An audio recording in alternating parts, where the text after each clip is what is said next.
You can see what I'm doing, right? All right, so we are really excited about this technology. For the past few weeks, I've worked on nothing but solar electric cookers, and we've spent a couple $1,000 and just been charging for it. Like I said, I want to build a couple of cookers for LEF, but mostly what I'm looking for up front is the cheapest direct cooking ISIC that I can build with the simplest materials. And it's a very different thing, the PCM ISICs. So without showing you the things that failed, here's a few things that worked. The simplest, cheapest thing, and I'm quite shocked at how well it's worked.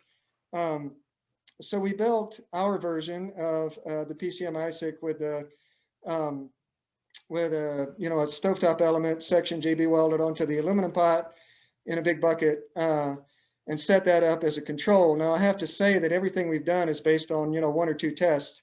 I'm in the middle of winter in January. I don't have much sunshine, but this is what we got. So I filled a 5-gallon bucket with ashes. It didn't work. I kind of redid it again and it got it to work better. And I did another one with perlite. It's just a 5-gallon bucket, half full of perlite. You drop a metal tube in there, drop a Bain Mayer pot in there. This is kind of these vertical stainless pots. And I was quite shocked. The perlite bucket it will boil water just as fast, 2 kilograms of water just as fast as the regular PCM ISIC, or not PCM, the regular direct cooking ISIC that we built. That's probably not quite as good as Pete's, but anyway, these things are very cheap. The perlite bucket works just as good as a more expensive cooker. The one made with wood ashes works just as good if you wrap an extra blanket around it. Super easy to build lots of these things. And I really want to be able to take that pot out and clean it and dump my soup out, whatever. So that's Ashley and Pearl. They have so far been working well. If you think about building a lot of these things, I don't know if you can come up with that much wood ashes. I don't know how difficult it is to get perlite in various countries around the world. The wood ashes are going to degrade, of course, very quickly if the moisture gets into them from the cooking. Perlite won't degrade. It'll last half of forever, at least it should. I made the seals around the top using this aramid fabric. That's a very high temperature fabric. As of today, I've got another fabric that costs a third as much or a quarter as much. This is just some more pictures. That's what it looks like when you drop the pot in. This is a radiant burner, so that burner costs maybe $1.50 to build. It's just nichrome wire set in beads in the bottom of the down in the metal tube in the bucket. I made a little pot lifter just to be able to lift those hot pots out. With Pearl, like I said, if you want it to equal the other ISICs, you need to wrap an extra blanket around it. But if you do that, it heats up water just as fast as the other ISICs.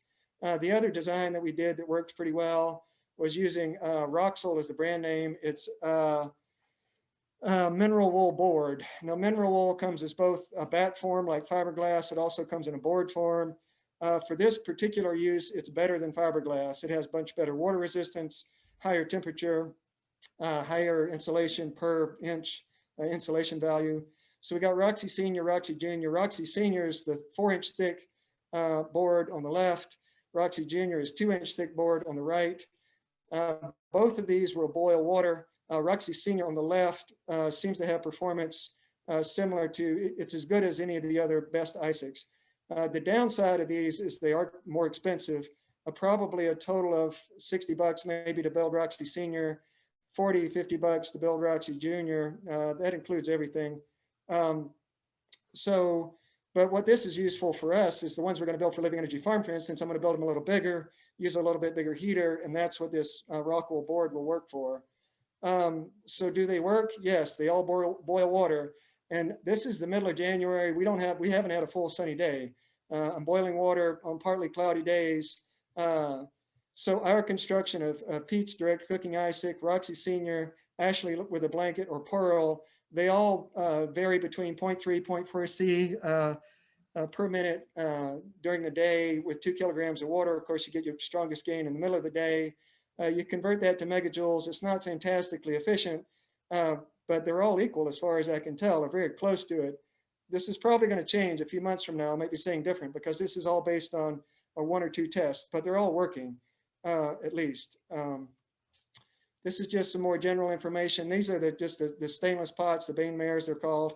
They're pretty cheap. The big trade-off with stainless is it has a much lower heat thermal conductivity than the aluminum, But the way these things are set up, you're using the side of the pot as well as the bottom of the pot to conduct heat. I think that balances out. They seem to heat up just as well. The ones I've been using so far are the 3.5 quart. The ones we're going to take to Jamaica, I'm pretty sure I'm going to do 4.25 quart Bain-Mayer pots in the perlite buckets and go down there and teach those folks how to make that. I think perlite's pretty available as an agricultural additive. It's about $6 worth of perlite in that bucket. You know, the seal at the top's another few bucks. The burners are dirt cheap. This is the rock wool. You can get it faced or you can get it unfaced. That facing material comes right off, so there's no reason to buy that. I checked with Roxol. They are now call themselves Rockwool as a company. That's also the name of the material. They do have global distribution, although I have no idea what the prices might be all over the world. But certainly if you wanted to build, you know, say a 500 watt ISIC that's, you know, a little bigger, that's a really cheap way to do, or a good way to do it. You get this board that functions as both a containment and insulation. The burners we're making, like I said, we did the JB Weld on the burner on the bottom of an aluminum pot. Some other burners we made. This is just nichrome wire inside of a piece of concrete cement, Portland-based cement. This is nichrome wire on top of cement through insulated beads. The cement, you know, if you use Portland, it's going to break down because Portland doesn't stand up to heat over long term, although I don't know how quickly it's going to break down. We use Heat Stop, it's called. It's a brand name for heat resistant cement. That's what this is made out of. So, you know, maybe the brick heater, as I call it, maybe that's 50 cents to build. And, you know, the nichrome heater over here, maybe that's $1. It's still very cheap. These are all, you know, direct cooking ISICs.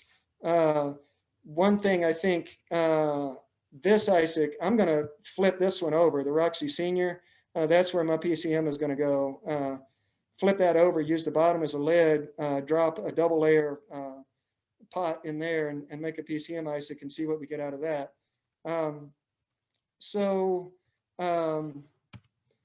I'm really excited, particularly about the bucket cookers. I'm shocked that a bucket full of perlite would work as well as it does, and I don't know, maybe a few weeks from now, I might be saying something different. But for now, a bucket full of perlite will boil water just as fast as a bucket, you know, a larger bucket with 6 inches of fiberglass. I'm not sure why that is exactly, but that's what we've got so far.